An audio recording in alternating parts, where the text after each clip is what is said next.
If you've been around IMSA Vintage since its Camel GT days, you know that Sonoma has a storied history with this series. Famous visitors causing havoc, glitches causing chaos, tight battles, and championships won and lost at this very track.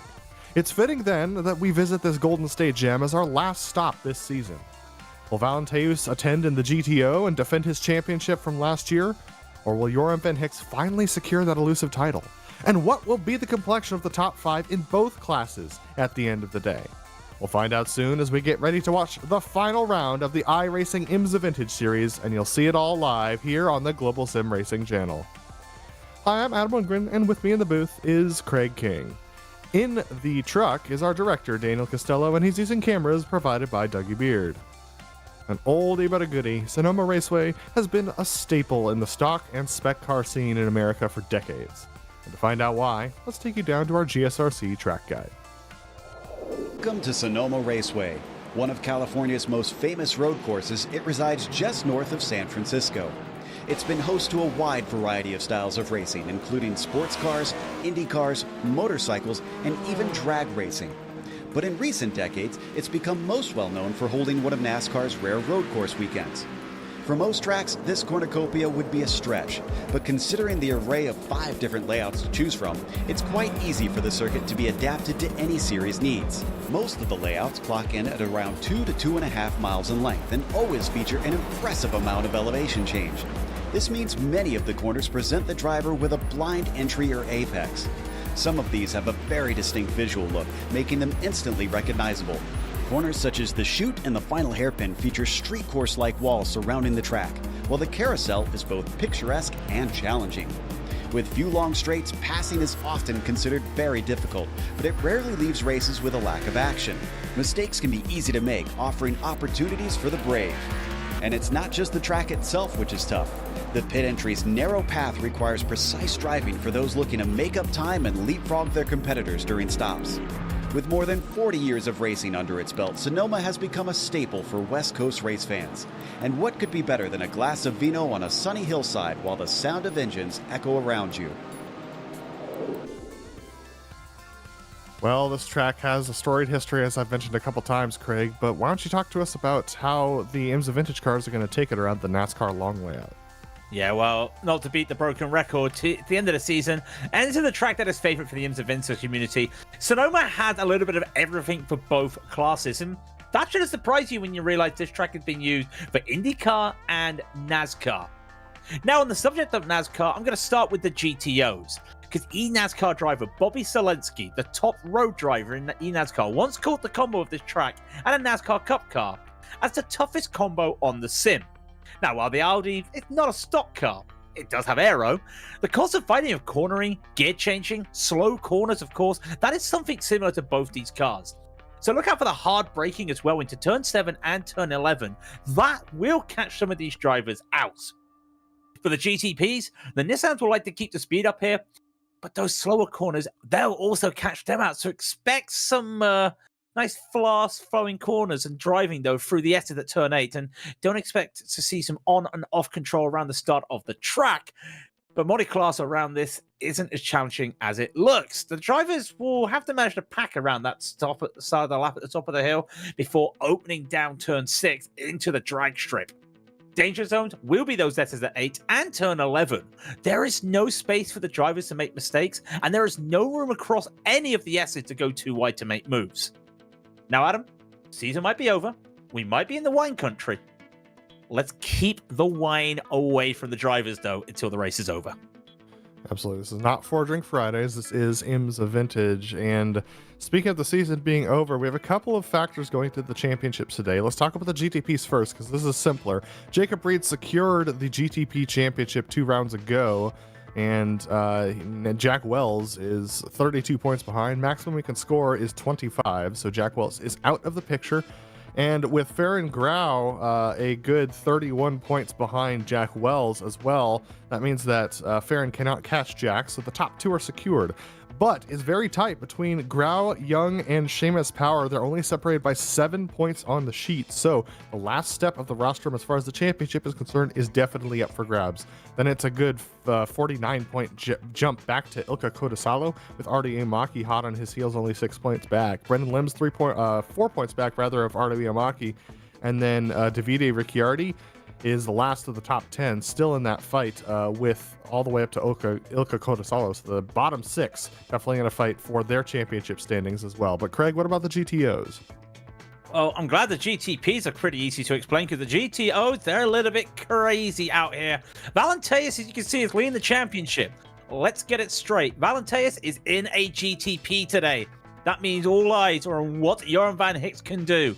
4th or higher. That is the pencil on napkin maths that we've been doing here.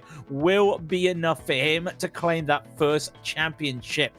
Noah Lundberg, he's also sealed up 3rd place there. Our podium is set. We just don't know 1st and 2nd. Behind them, it's bragging right. Jack David Spickett, Schuster, Del Olmo, Mickey Friesen. They all are fighting for that 4th spot. It's not the spot they want to get, but a 4th place in such a competitive field here is going to be one they all want to see. And at the bottom, Lesniak, he's not here this week. JD Rodriguez, Doug Cloud, they're all fighting for who gets the last spots in the top 10. Just a quick note though, Fabian Youngblood, he's got an outside chance at 11th to jump into that top 10.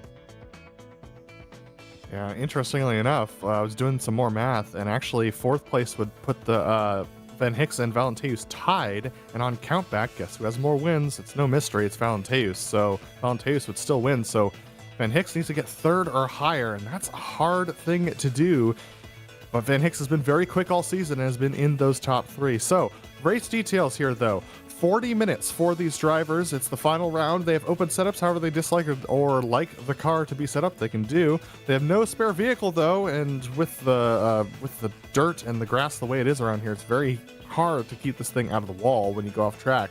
Speaking of that, drive-through at 17, disqualification at 25. We've seen some drive-throughs around here in the past, but with the weather today, it's going to be very interesting.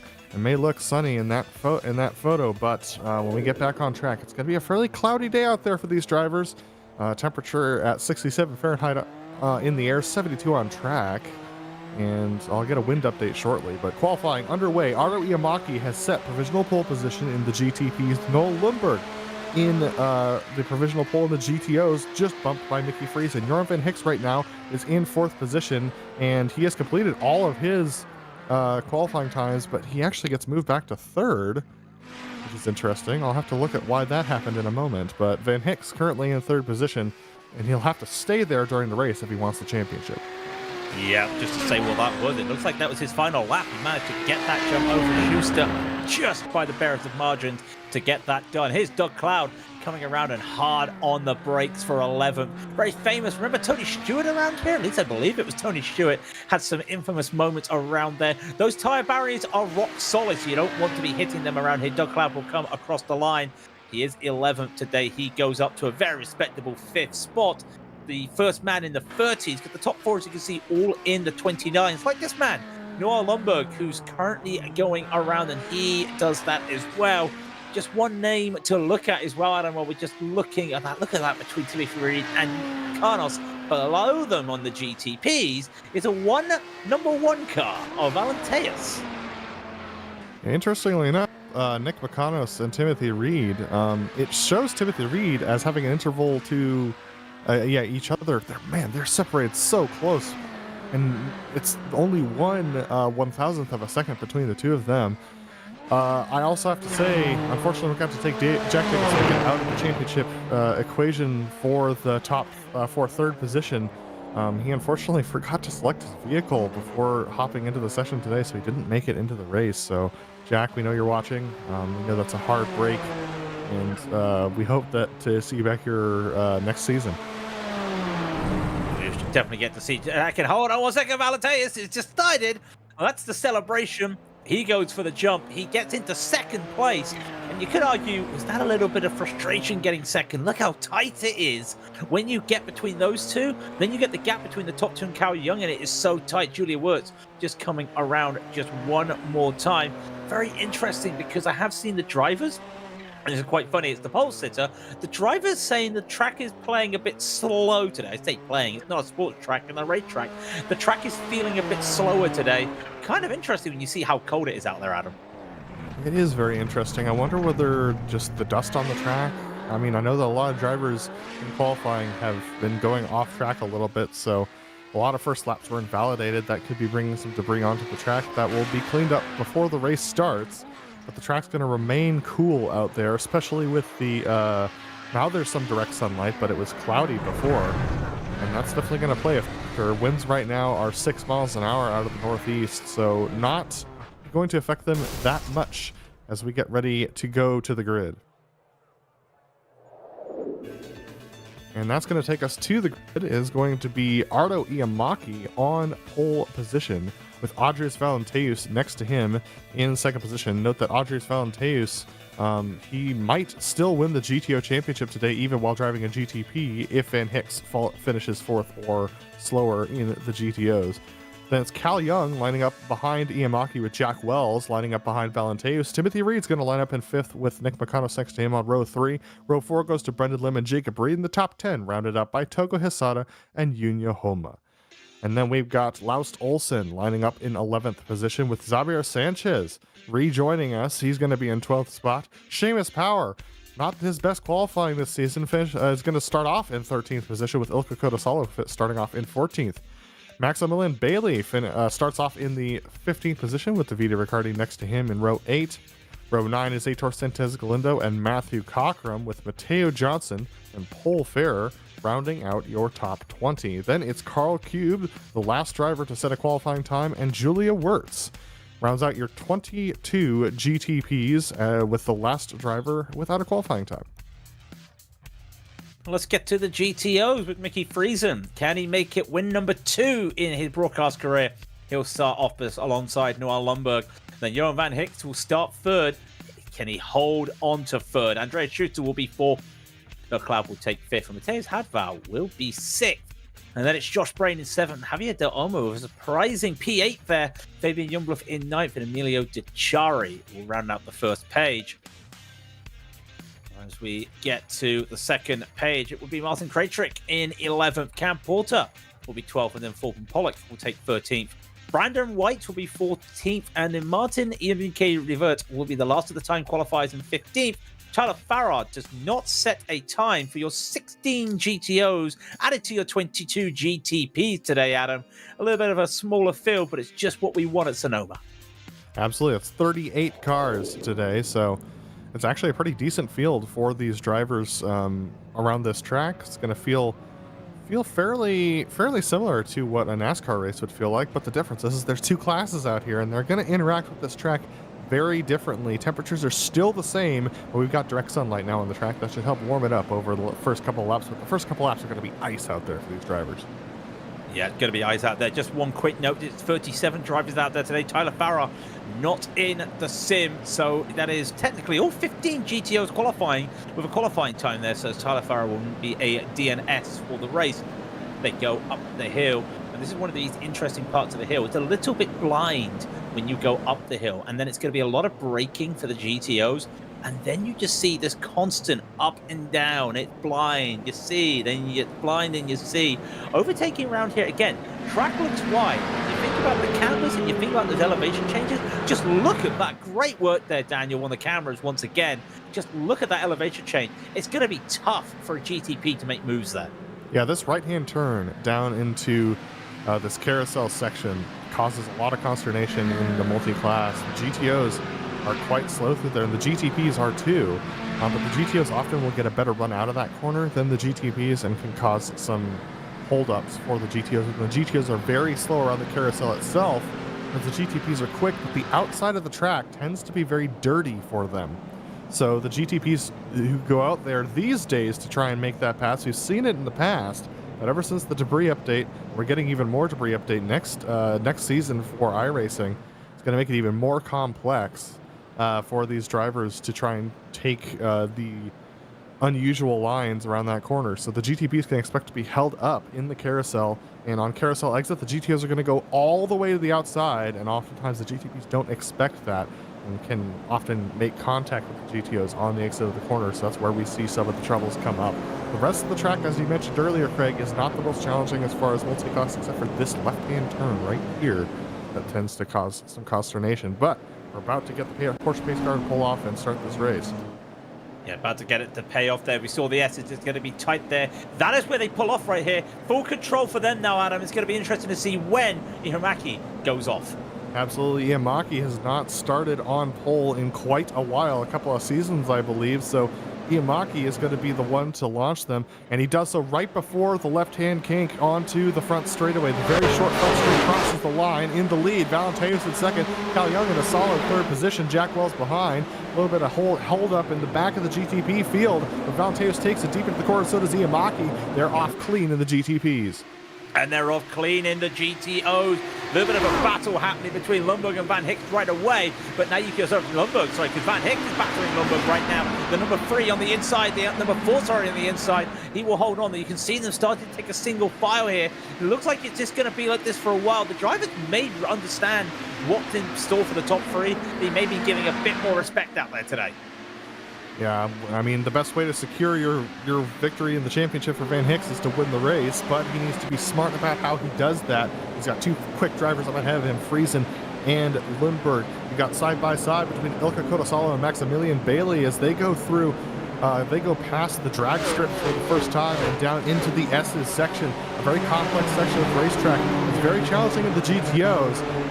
Fairly simple sweep and lift and coast maneuver for the GTP. It's a nice pass there from Laus Olsen on Seamus Power. Laus has lost 1 spot since the start of the race. Seamus trying to make up that position on the inside, right next to those tire barriers. But when they started this track, those barriers were not there, and drivers would cut that corner and have to get a penalty for it. Nowadays, they put the barriers in to make sure drivers don't do that. A nice pass from Seamus Power up to 11th.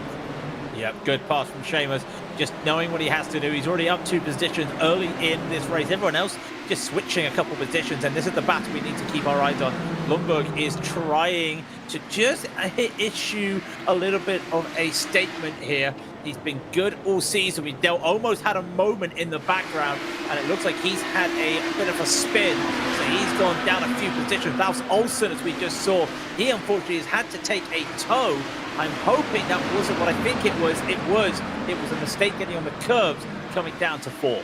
That's going to end his day very quickly. He lost the entire front clip and has major right front wheel damage as well. So unfortunately for Laus Olsen, that's his day more or less done. As far as the drivers in the GTOs, we're taking a look at this battle between Cam Porter. Nice little dive over to the right side for Krejcik as Krejcik tried to defend that position. Cam has been very strong this season and continues to improve. He's a solid top 10 runner at this stage and continues to increase his speeds. We're going to take a replay here, and let's see what happens to Laus Olsen. Yeah, I think it was just him getting a little bit too much on the curve. No, he actually lost it going over the hill. So, of course, you're going to be losing a lot of that ground effect style downforce that these cars rely on, just going over the crest of these hills here. And it almost looked like the steering wheel just wasn't straight enough there, and he tried to correct, because if he kept going straight, he would have gone over the curve there, almost onto the gravel. Had to make a correction. Probably just had the rear just lift off a little bit, lost that rear, and unfortunately that was it for him. Also report that Ricciardi has had a moment out there on track as well. He's gone a round, but these are the top 3 still battling. Top 7 in the GTOs have yet to change position, still together, and I'm looking where they are. They just start lap 3. The lead GTPs hit Jacob Reed, but you can see where they are. They're just coming down the S's. Jacob Reed in the green and yellow Lotus painted GTP, whereas Nick Makanos up ahead in the matte black GTP. Well, not matte black, it's actually a gloss black that he's driving out there today. Gloss black GTP. Jacob Reed trying to put some pressure on Nick Makanos, who got a good qualifying this time around. They were separated by 0.001 of a second. That's 1/1000th of a second. Jacob Reed, Timothy Reed and Nick Makanos. Jacob Reed, Reed with a different spelling, so it's not the same family. Trying to put the hunt down on the Connors. Yeah, trying to put his hunt down with keeping our eyes on Valenteus. Interesting story from last week. Everybody thought there was actually pace by Jack Wells to hold off Valenteus. There was. Valenteus also reported a cone issue and had a cone stuck in the car. Not sure we can... Boom, that Jacob Reed! You're going a little bit wide. That was kind of similar. Remember what I was just saying before with Laus Olsen? Well, Jacob kind of did what Laus probably would have thought he should have done now. With hindsight, he had to take that over the hill. He had to take the off track just to keep himself going. Our GTP leaders are going to run into GTO traffic as they come around the final hairpin of the track for the first time this lap. So our leaders in the GTPs are going to start to deal with some of the traffic and start to encounter that. There's only 15 GTOs out there today, and they're all still very compressed in a line. Everyone's running very similar times out there today. Yeah, 130s down to 132s. The driver off the back, which is Martin Enrique Rivera, he is the slowest of those drivers. Now we're taking a look at the top three once again. There's a nice tight battle between Mickey Fries and Noah Lundberg, but our titular character is Joram Van Hicks behind them. And Joram is in the white and black machine with the yellow trim. Keep your eyes on him in the GTOs when we come into those shots with the three of them. He needs to stay in that third position or higher in order to win the championship this season. Yeah, it's crucial for him right now to just stay where he is. And some of the drivers may also be looking at that. Maximilian Bailey has gone around. Looks like the top half of the track causing more issues. That's not the top half of the track. That is the top half, sorry. Just a few issues happening there. We talked about this hill change. We talked about it. It's really thrown a lot of these drivers out. These GTPs haven't hit the traffic yet. The leaders have. In fact, I think the top three have now come into the traffic. There's Valenteas in his yellow and blue livery. They've been battling and trying to find some spots. Ihimaki has not had the best run through the traffic. However, there's not been a chance for Valenteas to make an opportunity here. Still not going to be one as he tries to squeeze through. He has to get on the brakes. As Craig just had to take that line into turn. We've seen Valenteas and Ihimaki both pick up about 3 incidents on this lap alone, so going through the traffic is going to cause some issues here. A big bottle up though for 6th on back in the GTPs as they're starting to get into the traffic and starting to really hold them up as well, running on board with Valenteas as he tries to navigate just how close to that concrete barrier do you want to get Valenteas. The man's confident in any car he drives. Yeah, this is what we told you about. He is an alien, and that is the terminology they say around in iRacing. You can just see it. He doesn't drive these modern cars. He drives the old cars, and he drives them with such good skill and precision. He's gone to and from the 9K racing for so many times. Oh! Don't think he'll get it. He's going to try around the outside. He's got a bit too hard, though. Really trying to look for it. He will not take that. I think that's a bit of respect. He could have kept his foot in and kept the position, decided against it. That brings Cal Young into the battle, though. This is going to be very interesting down the drag straight. How many cars can they overtake before the hairpin? Only 2, and that gives an advantage for Ihimaki. Ihimaki made contact with Matthias Hovdahl and ended up getting squirrely, and Valenteas took evasive action is what happened there. But look at Valenteas, he's right underneath the rear wing of Ihimaki as they come in. And he's going to take the move. He's going to make the move up the inside. And look at this, they're going to split the GTOs. These are the GTO leaders that they're going by right now. It's side by side with the GTP. Hard braking, late braking is Valenteas. Ihimaki's made a mistake, and Cal Young has shifted. He cannot get that advantage over Ihimaki. Brilliant work there for Valenteas. You can see as well the GTO leaders, they're just trying to keep it going. But where is Van Hicks? He's still there. Do not worry, Van Hicks is still there. You don't have to worry. Fantastic driving. We always talk about late braking. You can't do it in a GTO. Well, Valenteas says in a GTP, I can do whatever I want. He's extended that already to a second. Every driver in the field thinks to themselves that they want an opportunity to stop the dominance of Valenteas, but if you think that Andre Schuster in 4th position is going to give Van Hicks this championship, you're dead wrong. Schuster is looking for wins always, and he's a fast driver who likes to try and put pressure on other drivers, so expect to see Schuster putting some heavy pressure on Van Hicks as often as he can. Van Hicks losing the opportunity to go to the outside due to Toga Hasadas, who right on board with Heitor Sintes Galindo as Galindo tries to push his way forward in the traffic. Galindo, Heitor, not in a position we usually see. He's down the order in 16th position here. He has made up 1 to start the race, but it's not a track that, you think it's a track that would suit him from previous history. Not working for him today. I'm not entirely sure what's happening out there. He'll probably just say he just doesn't have the pace today. That's a typical Heitor thing, and I'm not making fun of him because I don't have the pace, so I can't say much. Just trying to do what he can. Salo is now also trying to see what he can do. He's just in this bunch here, and everybody, if you notice, Adam, they're being very, very careful when they get to the top of these GTOs. Someone who's not being careful is Cal Young, as he makes an assertive move on Ardo Yamaki, absolutely stabs the throttle and goes by. A good move from Cal Young over the top of the hill. That was some confidence there that the car would stick over the crest of the hill. He manages to do that, but look at this. Ever since getting past, Iamaki is just getting eaten alive by the rest of the GTP field. This is Jack Wells, Timothy Reed, Nick O'Connor, and Jacob Reed, all the way down to 7th position, who are right in his wheel tracks. Yeah, I wonder if when he had that moment at the hairpin, I think he had a little bit of a luck up there at turn 11 when Valenteus took the lead. I think that may have caused some issues, but look at the last lap. 1:15.6 for Valenteus, 1:17.1 for Young, 1:16.9, 1:16.7 for the rest of the field. He is just in his own world, and you've got the field. We always talk about we want to see the Jacob Reed, Valenteus fight. We're not going to get it today. Jacob Reed really in the back of this field has to try and make up some positions if he wants to get up the order. Theo Johnson in the background, he had the moment, he's gone around, but it's all about these for the moment. The big six at the moment is what we're looking at. Absolutely, and some good fights down further in the GTOs as well for 10th between Emilio Dakari, Martin Craytree, Cam Porter, and Javier Del Olmo. They're all battling it out for the last top 10, and it looks like the lead has changed in the GTOs. I think Mickey Friesen went wide through the sweeping right-hander.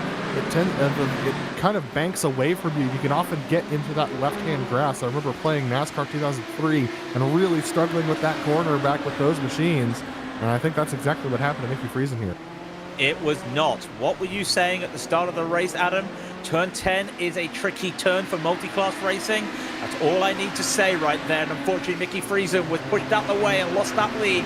He's got it all to do, and it feels like deja vu once again for Mickey, because how many times have he had the jaws of victory in his hand get snatched away from just one? Oh, contact, sorry, between Javier Del Olmo and Martin Craytree, the two of them getting together as we watch Jack Wells try and get past Ardo Yamaki. Oh, look at the defensive move for Jack as Timothy Reed tries to go around it. They're too wide, too deep, going through the hairpin. Look at that, Yamaki very wide. This is exactly what caused him to lose the position to Valenteus.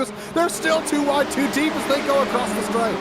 Yeah, here we go, Animals 2 by 2. They're going up the arc and they're going up as much as they can. But late on the brakes is the Himamaki, or Cal Young, sorry. He's trying to see what he can do. Actually, it is the Himamaki. Cal Young's already gone out the way. This is the champagne bottle up the top of the hill. Unfortunately, the name is Arto. It's number 18 on the side of it, and that's not the 1918 vintage. Unfortunately, he is just holding everybody up. A little bit of a move there from Reed to Reed. Jacob Reed goes up the order. Mateo Johnson has taken a toe in the background. These drivers, they know the sooner they can get past Ihomaki right now, the sooner they can catch back up to Cal Young and Valenteus. Valenteus is now 7 seconds ahead of Ihomaki in third. Yeah, and Jacob really is trying to get himself going forward here to try and get that position down. I believe we have a replay here to take a look at, and we're going to see what happened here to Friesen with the traffic. We've got traffic battling in behind them. Going to just go around the outside, which becomes the inside right here. And the 27, quite a late move there, takes the apex away from Mickey. And Mickey, what a drive to hang onto that thing and keep that out of that concrete barrier. He loses a position, but he doesn't end up out of the race. He goes and out of the race, he keeps the position, he holds on, and also he keeps himself clean of any other driver driving, because we also know that man behind him cannot afford to be caught out in anything, and that is Van Hicks, and he is the man with the camera right on him. The 4-car little group here at the moment, Lundberg, Friesen, Van Hicks, Schuster. Keep your eyes on Doug Cloud in the background. There he is, that white and blue car, because he just had the fastest lap in the GTOs last lap. He's still in a chance here to get a podium. It's early doors, and let's knock on the wood, but he does have a chance to get on that podium step. Doug Cloud could be the heartbreak kid right now and steal that podium away from Van Hicks if Van Hicks can't get himself past Friesen. I don't think Van Hicks is feeling like he's pressured to make any moves right now. But at the same time, you don't want Schuster and Doug if you're your mirrors. It's going to be tough stuff to hold on to your positions like that. And Hicks putting some pressure right now onto Friesen. As we take a look at Nick O'Connor in the middle of this pack trying to get past Yamaki. Yeah, you still got Jack Wells in front trying to look ahead as well. Behind, a little bit of a battle. Reed on Reed once again. And I think Timothy, yeah, he's actually slammed the side tyre barrier. He actually did get the little down, hit it back. Very very late move there from Timothy. Manages to hold it. He almost caught the end there, almost smashed the rear of that car into the tire barrier. That would have been very disastrous. More locking up the brakes. Something we forgot to talk about, Adam. This track, every time I've been to this track in the IMSA Vintage, so much hard braking and brake locking, we just forget to mention the tire temps are going to be absolutely crying out today with how much hard braking they're doing. And you think to yourself that 40 minutes is not that long of a race, but this is an extremely brutal race on your tires. It is hard turning the whole way around this entire track. You're absolutely on the edge of grip 100% of the time. Well, not 100. You see these straightaways. There's like maybe 4 of them across the entire track, and they're about 500 yards apiece. Who am I kidding? 500 feet apiece. And as we see, here's some more traffic that Seamus Power's having to deal with. He's tucked in behind Brendan Lim, trying to get a move done. He's going to go around the outside here of Brendan, but the door closes with the traffic. Yeah, door closes with traffic. They're catching up. And Toga Hizada, he finds a way through. He's going to try and look for the position. They're catching up to this battle here, Hamaki. I've been watching what's happening to Arto, and he's getting the worst of all the traffic there. The worst of all the traffic, and also the hesitation. He comes into the start of the S's at 8. He has an opportunity to go by a car. There's just a little bit of hesitation, a little bit of doubt. He can't make it. And it's bunching everybody up. And look at it right now. From Imhamaki down to Power, the biggest gap is to Reed and Reed, which is the 2.5 seconds. Everybody else is less than a second between each other. Jacob Reed trying to put some pressure on Nick Lucanos. Can't quite get the exit that he was looking for out of the corner.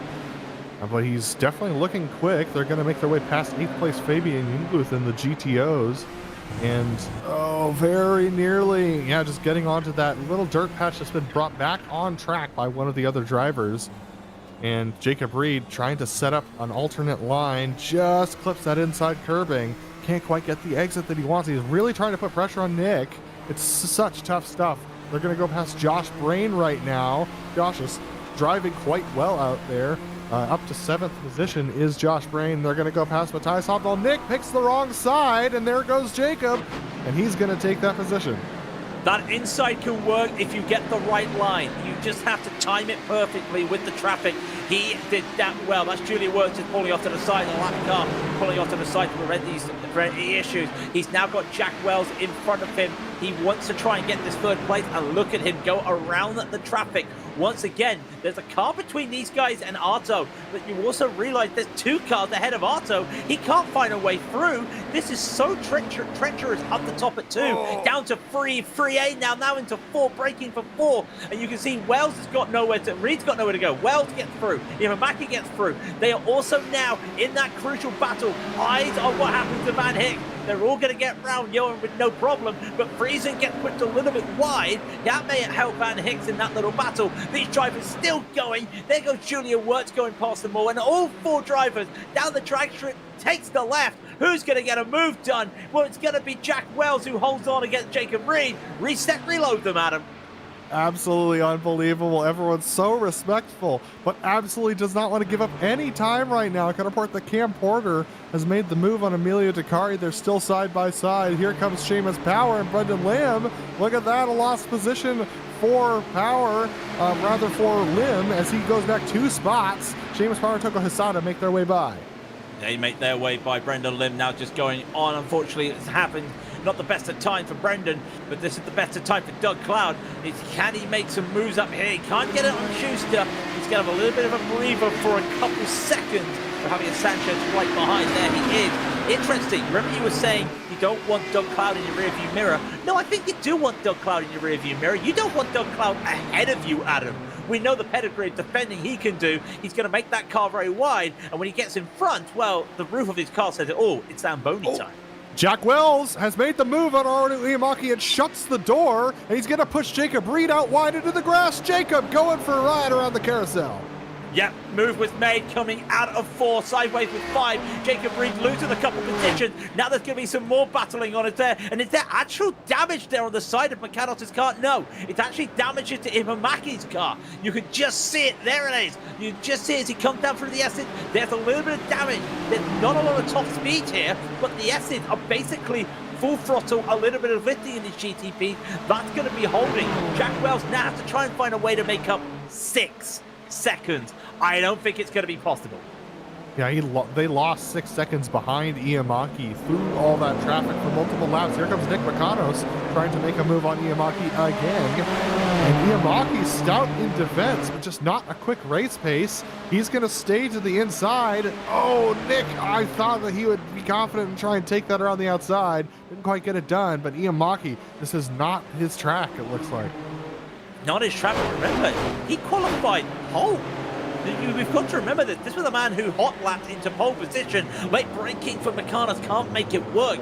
So something has not worked there. Is it the wrong set? Is it just the fact that maybe he's running different wing than these drivers? Because remember, a little bit more wing allows you to get a bit more downforce here, can just take some of these corners a bit flatter, but it's not working for him at the moment. No idea what's happened. Drivers have found something in the race pace compared to Arto. Makanos is going to try and do this into the double apex 7 and 7A. He forces Arto wide. Arto loses the position, and Timothy Reed and Jacob Reed are looking for it way behind because Timothy almost went into Jacob. Absolutely, Timothy was very, very loose, and Jacob decided not to take the risk and go around the outside. Jacob's going to lose more time right now. But my goodness, so that frees Nick Makanos. He's lost 3.5 seconds to Jack Wells over the course of that. And look at this. Here comes Timothy Reed up the inside. Everyone's realizing now how much time they're losing with Iamaki. They're a little bit side-by-side contact between Jacob Reed, and Arto Iamaki. But Jacob, he's going to have to try and be confident and make this move because he can't afford to be behind Iamaki much longer. And he does. He gets the move done. They're free and clear. But at this point, Jacob Reed's 20 seconds behind our leader, Valentez. 20 seconds. That just goes to show what has happened here. We talk about the champagne bottle. I know we're at Sonoma, we're in the wine country here, but it just goes to show when that bottle pops, these drivers are going to really start making some moves. Arto, unfortunately, with that damage, is a wounded car. He's just trying to see what he can do. A bit of gap around, and he might be able to do something, but it's going to be so tough for him right now. Honda makes a return to the IMSA Vintage, and he's just easily going to get that position down the drag strip that takes a little bit of a left. They don't take the full drag strip on this layout. However, it does not matter. There's enough speed there for Honda to make the move. Now he's going to try and catch back up. In second position for the GTOs, Mickey Friesen has been starting to hold up Van Hicks. He's lost the draft to Noah Lundberg at this stage. They're 1.5 seconds behind Lundberg in the lead of the GTOs, and Van Hicks has been in the wheel tracks of Mickey Friesen this entire time, but he can't seem to get the job done. Look at this move though from Seamus Power on Toko Hisada. Toko took it too deep into the hairpin and lost that position. Yeah, Togo took it a little bit too deep. Well, actually, Arto took it a bit too deep. Togo trying to get by onto Seamus, and you've got both of them in white. So who's Seamus? He's the man in front with a little bit of the green and yellow. Togo's got the baby blue with the white, and you can just see starting to work it. One thing he doesn't want is to lose to Honda. They've got a little bit of a friendly rivalry out there. You can see that he wants to do it. Leaders, though, not the leaders. It's the Reed brothers. They're not the same Reeds. One's got an I, one's got an E. I should be before E except after C, but there's no C here today, Adam. It's just hills. Absolutely. So we'll see whether I gets ahead of E in short order. Jacob Reed, very, very much the quicker driver amongst the two of these. He has put in, actually their last laps were their fastest so far of the race. A 1:16 flat for Timothy and a 1:16.1 for Jacob. And so Timothy had the faster race pace on that call. Whoa, Jacob too deep into the corner. Look at this though. Jorn Van Hicks once again in the wheel tracks of Mickey Friesen. This is what I was talking about. Van Hicks, I think, needs to get this move done. It gives him a buffer to the drivers behind, and will also give him a little bit more race pace to catch up to Lundberg. Well, I'm going to play devil's advocate here for a moment. They're 3 seconds ahead of Schuster and Doug Cloud. They're lapping faster than those two. And with the traffic coming around once again, usually most of the incidents in IMSA Vintage with multiclass happens when you've got cars going around single GTOs. So why make an overtake on Friesen if you can bunch up together to also just be a barrier for each other? That's what I'm thinking right now. He doesn't need to be aggressive. He can just hold on as much as he can, and almost getting taken out at turn 10. Stays it together. We're watching Brendan Limits. He's trying to make moves as well. It's such a shame to see Arto all the way down the order. You did say for a moment that this is all going for Van Hicks needs to make the move. Almost did on Friesen. Brendan Lim's just trying to make a move down the S's. Nothing yet, but it's such a shame. That damage for Arto makes you wonder, was there more damage there beforehand? I do think that contact to the nose in that moment through the carousel. Oh, big wreck ahead of them. They're all on the brakes. This was a gigantic pileup. Oh my goodness. Brendan Lim survives it, but there are about 6 cars that were involved in this, and it's still going on. Yeah, you've got Craytrick just going around, Cam Porter, one of them going around as well. I think that's Toga Hisada, that's Aitor Sintet Galindo as well, and it is such a shame, and it looks like that was just made. It was Timothy Reed just going for a little bit of a late break, catching out the drivers. We'll look at it back in a replay in a moment. We're looking at Costa Salo trying to make up moves. Key thing for those keeping tabs of the championship, lead GTOs were nowhere near it. They're safe. Yeah, absolutely. That was insane. We haven't seen a gigantic pileup like that in IMSA Vintage in a couple of seasons. Most of the time, the incidents tend to be with 1, 2, maybe 4 cars total. That was a large incident with 6+ into the hairpin. I haven't seen an incident like that in a long time. I'm just trying to think in terms of intervention. It has been a long time since we've seen that. The last time I saw a wreck this big. Here we go. This is Cam Porter. He's going to make a move, and at the last moment, he realizes that you've got Timothy Reed trying to make the move. Cam gets on the brakes a bit too late. Now, the question is, who's to blame there? I'm not entirely sure. You see the 25, they're all trying to get by. That stone wall tire barrier and the slide at the end from the 18. That was Imamaki. His day has gone from bad to worse. To worse, as drivers are still getting around. This is Maximilian Bailey trying to get onto Imamaki. Imamaki's car looks like it's a little bit of a crumped up piece of paper right now, unfortunately. Absolutely. It's been squished just a little bit. We get back to the battle between Nick McConnell, Timothy Reed, and Jacob Reed. Jack Wells as well. 4 cars under a blanket right now for the 3rd position in the GTPs. You're not missing anything in the front of the GTO field either. Oh my goodness. Jacob Reed actually getting bottlenecked by Doug Cloud. They're going to go around Andreas Schuster, 4th place in the GTOs, and this is the gap between Schuster and Van Hicks. Van Hicks very secure in where his championship is, so he's going to be as conservative as he possibly could be with this traffic that's battling right now. He doesn't need to do too much. That little damage, that little crash as well, took out a couple drivers that could have been battling up here, so he's got nothing to work for. Oh, that was very tight from Timothy Reed there, but we've got Seamus Power. He's doing his own little battles as well. You can't look anywhere with the GTO because the GTP having such good battles. Bailey getting past Imamaki. Power's still trying to hold on Homer. He gets a really good time. Makanos is still trying to hold into the battle with Jack Wells. He's in a Wells and Reed sandwich at the moment. It's not where he wants to be. And remember, it's the Reed with an E. And unfortunately, he's not a Reed in the bushes right now.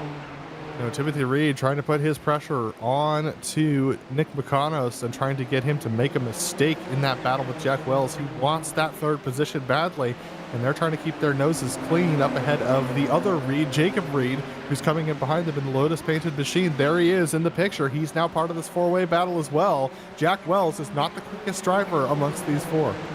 Not the quickest driver, but that's not a knock at him. He is still a fast driver. But when you've got the man in the back of this field, a former open wheel champion on iRacing, it's a little bit tough to basically, well, a little bit unfair to say that you're the slowest driver because you're basically up against a champion. He's doing what he can. He has won races there. He's defended these guys before. 11 minutes and some change left. Pretty sure he can do it again as he goes through the S's one more time. They've got another 10, 11 laps to go. It's crazy to think we've already had half an hour.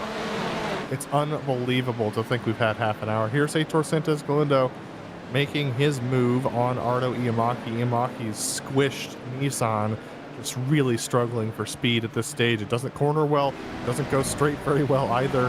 Looks like we had a driver who made an incident there. Matthias Hovdahl has gone around in the background. These drivers just having gone by Matthias, that was the smoke that you saw. So Hovdahl having recovered, but he was not involved in the top 3 drivers in the GTOs either.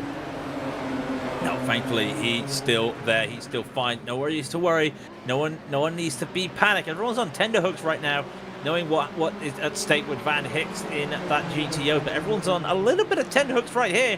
Because anything can happen between these 4. They're battling for the final podium spot because let's be realistic here. Cal Young is 13 seconds ahead of Jack Wells. Valenteus is 22 seconds ahead of all these drivers. What happened at the start of the race was just unfortunate for them. Val's in the pit, by the way, just report that. What happened to these drivers? It was a little bit unfortunate. Able to keep up, though. These four have a little battle. Noah Lundberg, he didn't need to have any battles. He's over a second ahead of everyone. Also, the GTOs, they'll almost just come for a tow. Yeah, unfortunately, just a lot of attrition today. We have a good, I believe it's about 7 drivers. Yeah, 7 drivers who are currently in the pits getting repairs done. Laus Olsen just exited the pits with his repairs finally complete. 8.5 minutes, almost 9 minutes of repairs for Laus Olsen. Noah Lundberg, there he is, and here's Nick McConos still putting that pressure on Jack Wells. I don't know who's putting the pressure on who right now, because realistically, they know that they're fast because they were faster than Cal Young last time. So there's no hurry up between any of these drivers.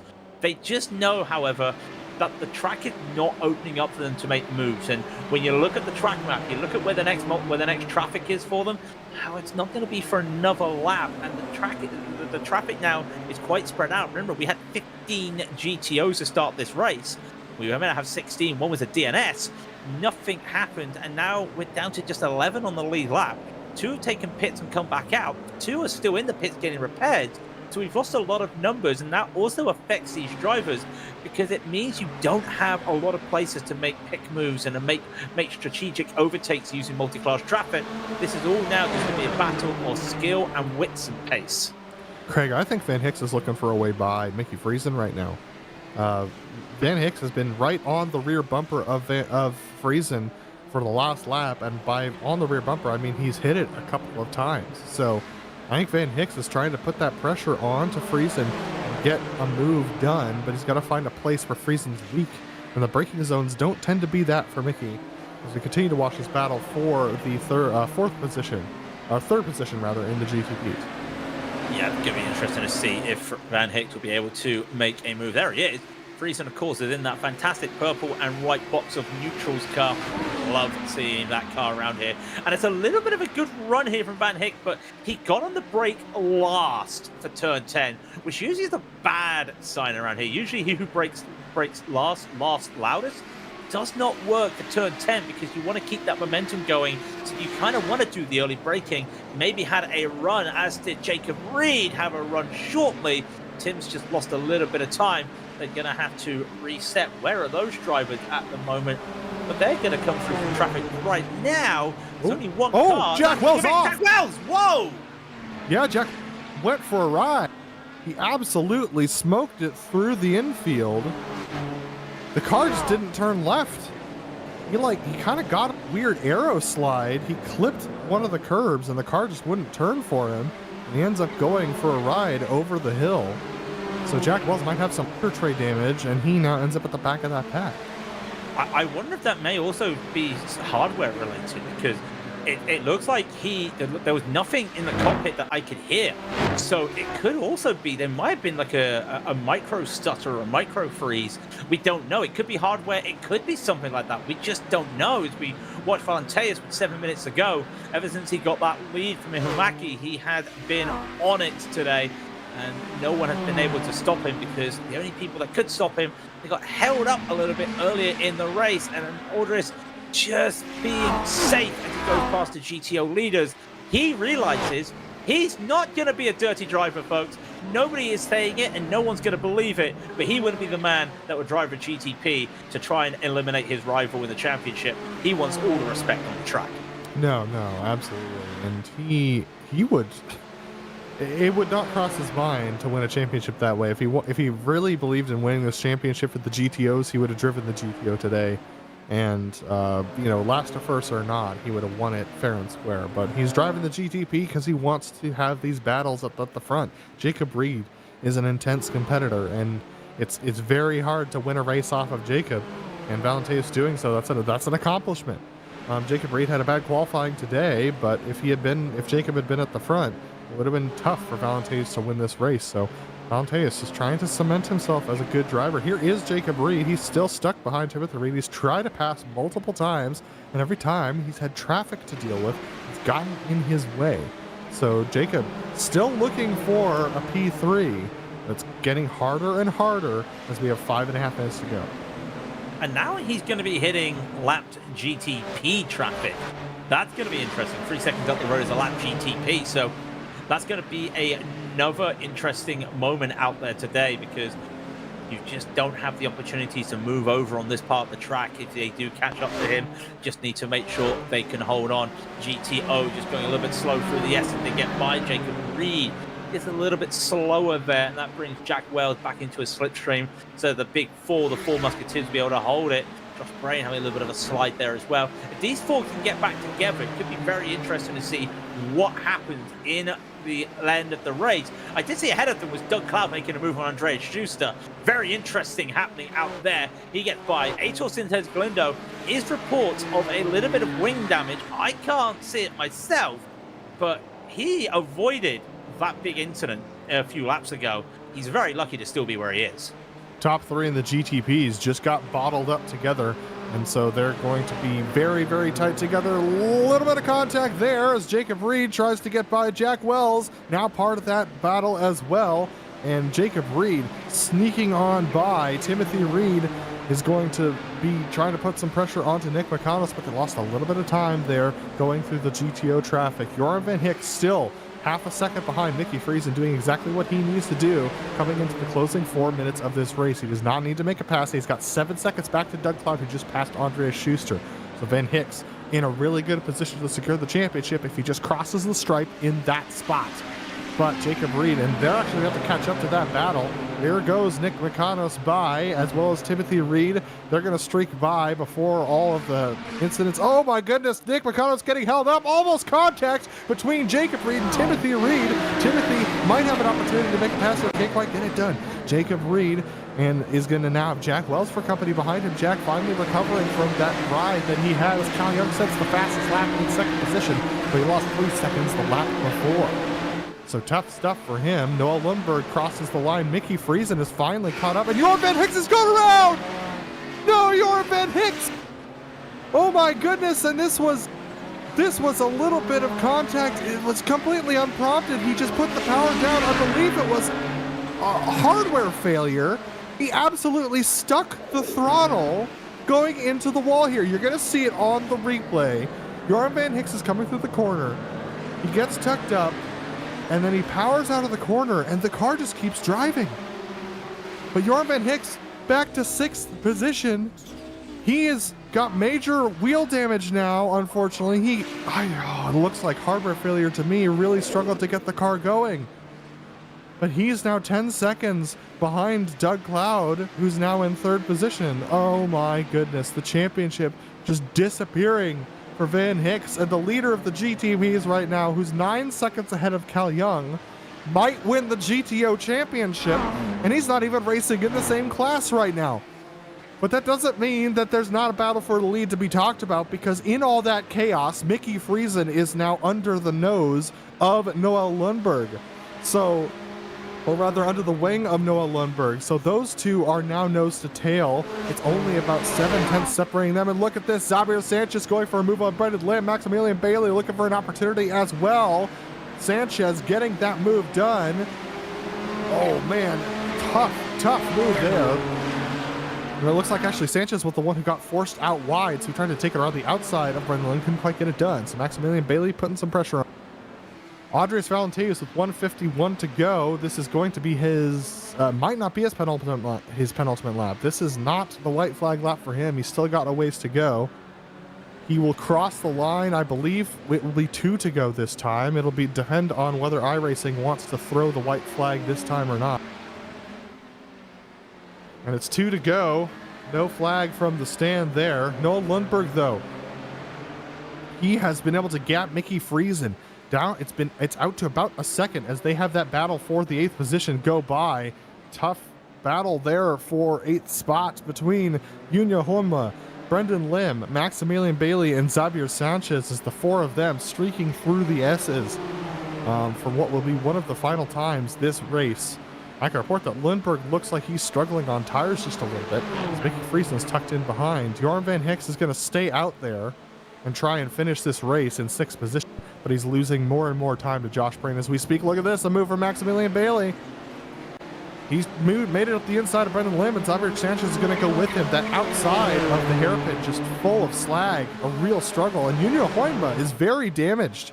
He's got left rear damage, and Bailey is going to have an opportunity to go by on the next straightaway, but he's got to be careful because Xavier Sanchez is charging up behind. We're looking through the keyhole from Honma, as Honma's trying to hold on to this 8th position. It's going to be tough to do with the damage that he has. Andres Valenteus is going to come across the stripe for the white flag this time by. He goes across the stripe. Now it's white flag for our leader in the GTPs and our championship leader in the GTOs. Honma trying to hold on to it here from Maximilian Bailey. Bailey goes to the inside, a late move, and he's going to be able to hold it up the inside. Honma's going to cut off the nose there of Xavier Sanchez and is going to hold up Sanchez through the S's. Sanchez would have to make a desperate move through the S's to try and get by. And here comes that desperate move now. He's going to go around the outside of the injured Honma and get past. It's going to be white flag for these guys the next time by. I can report that Mickey Friesen and Noah Lundberg are going to be able to complete this lap before they get past by Valenteus. So there's going to be one more lap that Lundberg is going to have to hold off Friesen. Here comes Valenteus just past the start or the back end of the drag strip and through the S's. There you see Lundberg in the picture-in-picture. Lundberg and Friesen going through the hairpin for the penultimate time for them as Valenteus comes up rapidly, and he's going to back off. And he's not going to pass Ardo Iamaki, it doesn't look like, unless Iamaki moves over and lets him by. But Valenteus is going to come off the corner. He's going to win the GTP class today, and he's going to win the GTO championship off of the back of Joram van Hicks's bad fortune. What a race and what a season for Valenteus, but the race is definitely not over. Cal Young comes home in a distant second position. But the battle for the lead in the GTO still continues between Noah Lundberg and Mickey Friesen. You can see Nick Picanos coming off of the corner. He's going to finish ahead of Jacob Reed and take the last spot on the rostrum. He gets the bronze medal today. But here is the battle for the lead in the GTOs. Noah Lundberg and Mickey Friesen. Friesen trying to get past Lundberg, but he just doesn't have the speed to do so. Friesen very deep on the brakes. And he just keeps pushing, keeps trying to get Lundberg offline. Laust Olsen is tucked in behind them. He's a couple of laps down. The question is he going to try and get past these GTOs through the S's? He's looking for a way by. He's going to get past Friesen. And now, does he try to get past Lundberg? He's driven a GTO before. And the answer is yes, he's going to wait, though. And this is going to give Lundberg plenty of opportunity to brake well for the hairpin. Into the hairpin they go. Mickey Friesen tucked in behind Noah Lundberg. There's nothing that Friesen can do. It's going to be Lundberg who comes home with the win in the GTOs today, ahead of Mickey Friesen. Doug Cloud is going to come home in a distant third position, 7 seconds back. Then it's Andreas Schuster who crosses the line in fourth. Josh Brain and Joram van Hicks were 1 lap down. They didn't even get a chance to try and hang on for a win today. Oh boy, it all happened in the last 4 minutes of this race. But I will say, Andres Valenteus took the win in the GTPs and took the championship in the GTOs. Cal Young comes home in second position, with Nick Micanos able to hold off Jacob Reed for that third spot. Jacob Reed finishes in fourth. Jack Wells finishes in fifth after a nice recovery from himself. He was able to pass Timothy Reed on those final couple of laps. Timothy finishing in sixth position. A distant Seamus Power in seventh spot, ahead of Maximilian Bailey and Xavier Sanchez. Brendan Lim rounds out the top 10. And that's going to be Ilka Kodasalo in the 11th position, with Heitor Santos Galindo in 12th. Ardo Iamaki, even with his damage, still finishes on the lead lap in 13th position with Union Hoyma, the last driver on the lead lap. I believe he got a penalty coming to the line. That puts him down in 14th position. Paul Ferrer, the first driver a lap down. He's got Matthew Cockrum and Carl Kube for company. And then 6 laps down is Laust Olsen with Mateo Johnson. 8 laps down and Togo Hisada. 13 laps down. And then we've got Julia Wirtz and Davide Ricciardi, who both did not finish the race. And that takes us to the GTOs. And the GTO championship, the GTO race rather, was won by Noah Lundberg ahead of Mickey Friesen. Doug Cloud came home 7 seconds behind them with Andreas Schuster in the 4th position. Josh Brain was the first driver a lap down, and Joram Van Hicks, heartbreak for him. He was in the spot to take the championship in 3rd position. It looks like he had a mechanical failure, a hardware failure, and that put him into the wall. He finishes in 6th position. Fabian Jungbluth finishes in 7th with Emilio Dicari in 8th, Thorben Pollock in 9th, and Brandon White rounding out your top 10. Martin Kraytrick coming home in the 11th position with Martin Enrique Rivert in 12th. That's Matthias Hovdal, Javier Del Olmo, Cam Porter, and Tyler Farrer, who did not start the race. Up to Cam Porter, those are the DNFs. My goodness, what a race we had out there for these drivers. The championship wins for both classes are Jacob Reed in the GTPs. Even though he didn't win the race today, he had won the championship 2 rounds back. And then in the GTOs, it is Andreas Valenteus who takes the championship as well. As far as 2nd position in the championship goes, it's still going to go to Joram Van Hicks. He was secured and locked into 2nd position in the GTOs. And same with Jack Wells in the GTPs. Jack Wells, even with regardless of his finish today, would have secured that 2nd position. As far as 3rd position goes, I believe it's going to be Cal Young over Farron Grau. So he's going to secure that 3rd position, last spot on the roster for the GTP Championship. And Noah Lundberg easily secures 3rd position in the GTOs, as we already mentioned. As far as 4th position in the GTOs goes, that was a battle between Jack David Spickett, Andreas Schuster, and Javier Del Olmo. And those drivers, Jack David Spickett didn't show up. Andreas Schuster, coming home in 4th position, finished well ahead of Del Olmo. And Mickey Friesen was back by about 8 seconds, so, 8 points. So the gap is not big enough on the points, I do believe, between the 2nd position and the 4th position. That is 6 points. So no, it will be Schuster who will retain that position. But that's going to take us to the end of this race and the end of this season. We want to give a big thank you to the IMSA Vintage series for bringing us back for this season. And we want to give a thank you to the team this season: Craig, Jake, Joe, Jacob, Daniel, Christian, and Dougie. Make sure to check out our social media, website, and merchandise store. And don't forget to subscribe to our YouTube channel as well, so you don't miss a moment here on GSRC. Next race will be next season. That'll be Road Atlanta. That's March 22nd. And that's actually going to be at 1 p.m. Eastern because we have a time change here in the States. So 1 p.m. Eastern here. And then going on right now on GSRC, if you click on that little channel button, we've got PT Autosport that's going on right now. And next up on GSRC is going to be the Lotus 79s at Long Beach. That's tomorrow at 11:30 Eastern. That's their final race of the season. You don't want to miss that. And don't miss other upcoming races that are going to be here on the channel as well. Go ahead and head over to our channel on YouTube and click on live to see what's upcoming. We hope you've enjoyed joining us this season as much as we've enjoyed bringing this racing to you. And we hope to see you back again soon. But until next time, race clean, race hard, and we'll see you on the track.